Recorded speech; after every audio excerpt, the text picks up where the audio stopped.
विनय पांडे ने news state से खास बातचीत की है, सुनवाएंगे। बातचीत करने के लिए सचिव उद्योग विनय शंकर पांडे जी हैं। तो अभी दिल्ली में एक फंक्शन में भारत सरकार ने एक अवार्ड भी इंडस्ट्री डिपार्टमेंट को दिया है, तो उसी को लेकर के बातचीत करते हैं।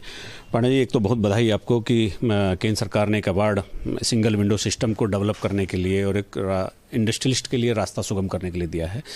वो पूरी बात क्या है, वो थोड़ा सा एक मामला समझाइए, किस वजह से वो मिला। अवार्ड जो सेरेमनी थी, ये हमारे लिए बहुत ही हर्ष और गौरव का विषय है कि माननीय मुख्यमंत्री जी के नेतृत्व में, चूँकि वो हमारे उद्योग मंत्री का प्रभार भी उन्हीं के पास है, और पिछले 2 वर्षों में उत्तराखंड ने जिस तरह से इस क्षेत्र में मेहनत की है, उसका नतीजा ये रहा कि भारत सरकार की ओर से ईज़ ऑफ डूइंग बिजनेस में सिंगल विंडो सिस्टम में उत्तराखंड के कार्य की भूरी भूरी प्रशंसा की और टॉप अचीवर्स का अवार्ड देकर प्रदेश को सम्मानित किया है। ये हम सब के लिए बहुत ही गौरव और हर्ष का विषय है। पांडे जी, पिछले दिनों जो पिछले साल दिसंबर में आपने एक बड़ा कार्यक्रम कराया था इन्वेस्टर समिट वाला, उसकी ग्राउंडिंग सेरेमनी का भी एक जिक्र हो रहा है कि आप करने वाले हैं। उसमें क्या स्टेटस है इस वक्त तक कि कितना ग्राउंडिंग हो चुका है और क्या करने वाले हैं, प्लान क्या है? देखिए, ये हमारी 2 ग्राउंड ब्रेकिंग सेरेमनी ऑलरेडी हो चुकी है। पहली तो तब हुई थी जब हमारी इन्वेस्टर समिट चल रही थी 8-9 दिसंबर को। तो फर्स्ट डे जब माननीय प्रधानमंत्री जी आए थे, तो इन्वेस्टर समिट के प्रथम दिन तक ही हम लोगों ने 44,000 करोड़ की ग्राउंडिंग कर दी थी। इसके उपरांत इस वर्ष मार्च में एक सेकेंड ग्राउंड ब्रेकिंग सेरेमनी हुई थी। उस समय तक यह आंकड़ा बढ़कर 71,000 करोड़ रुपये पहुँच गया था। और हम लोग अब अक्टूबर के माह में इसको प्लान कर रहे हैं और मैं उम्मीद करता हूँ कि ये 92-94 या अभी हमारे पास वक्त है, हम कोशिश करेंगे कि 1 लाख करोड़ तक इस आंकड़े को पहुँचा दें।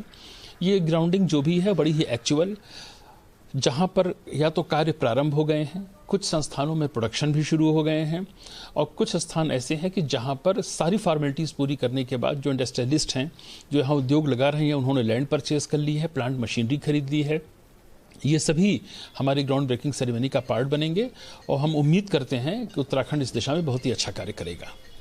पांडे जी, अभी खुरपिया फार्म के लिए भी केंद्रीय कैबिनेट ने उसको चयन किया है उधम सिंह नगर में एक जगह को, तो वो भी एक बड़ा निर्णय भारत सरकार का उत्तराखंड के लिए।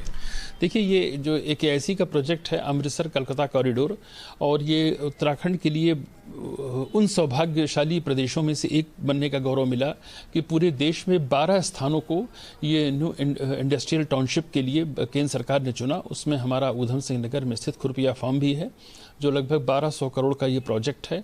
इसमें हमारी लैंड की इक्विटी के रूप में हम ऑलरेडी 410 करोड़ की लैंड दे चुके हैं।